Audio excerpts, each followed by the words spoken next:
If you would, let's look again. 1 Thessalonians 2, there in the middle of verse 2, Paul declares, we were bold in our God to speak to you the gospel of God in much conflict. We were bold, not in ourselves. Paul wasn't saying, hey, I'm bold because look at how awesome I am. No. He says we were bold in our God. In other words, their boldness came from God, who was giving them the courage that they needed so that they could go and declare the good news there in Thessalonica, knowing that the message of the Messiah was going to cause great conflict. And it did. Paul already knew that the gospel of God was going to cause conflict there in Thessalonica. And how did he know this? Because it caused conflict in Philippi, and it caused conflict in every other place that he had been before. He knew how it went down. And while this may have provided him with reason to not be bold, he simply prayed for boldness. And rather than simply remaining silent in order to avoid all of the controversy and conflict, Paul accepted the outcome of his calling by boldly asserting the truth of the gospel message. Now, as we consider Paul's example of evangelism, I can't help but to wonder, how many of us are failing to engage in exhortative evangelism because we just rather avoid the conflict? How many of us are refraining from evangelism because we just don't want to deal with the controversy at work?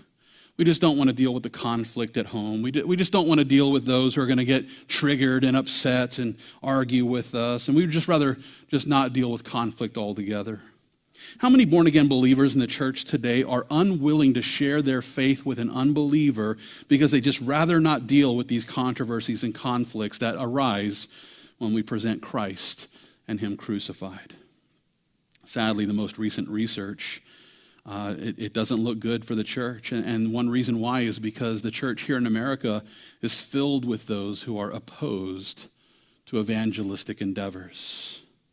You know, according to a recent poll published by the Barna Research Group, young adults in the church today are unsure about the actual practice of evangelism. They have a question about the practice itself.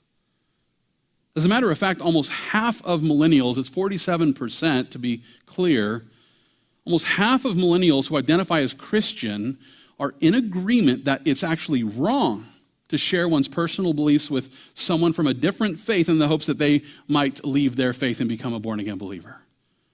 47% of millennials in the church today say it's wrong to engage in these evangelistic endeavors. So rather than boldly proclaiming the gospel of grace so that unbelievers might be saved, almost half of millennials in the church today would rather just live and let live. They would just rather just avoid the conflicts and the controversy caused by evangelistic endeavors. Now, if you share this same point of view, I encourage you to realize that the Lord has literally called every Christian to preach the gospel. That's right, the Lord has called every Christian to preach the gospel. It's in Mark chapter 16, verse 15. We covered it recently. There Jesus declares, "Go into all the world and preach the gospel to every creature. If you have the gift of evangelism." Oh, no, it doesn't say that last part. He doesn't say, if you have the gift of evangelism, then go preach. He says, go. He's talking to all of his disciples, and he says, go into all the world and preach the gospel to every creature.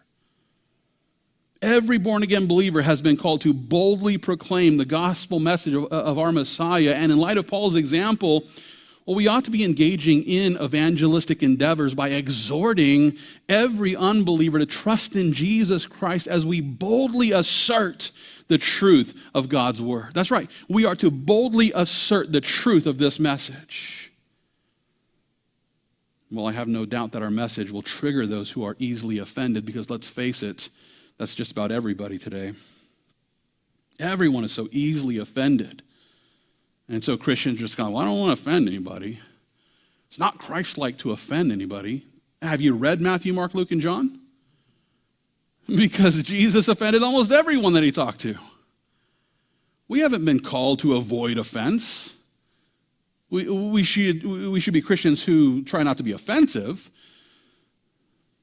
but yet we've been called to boldly assert the truth of God's word, even if it triggers those who are easily offended.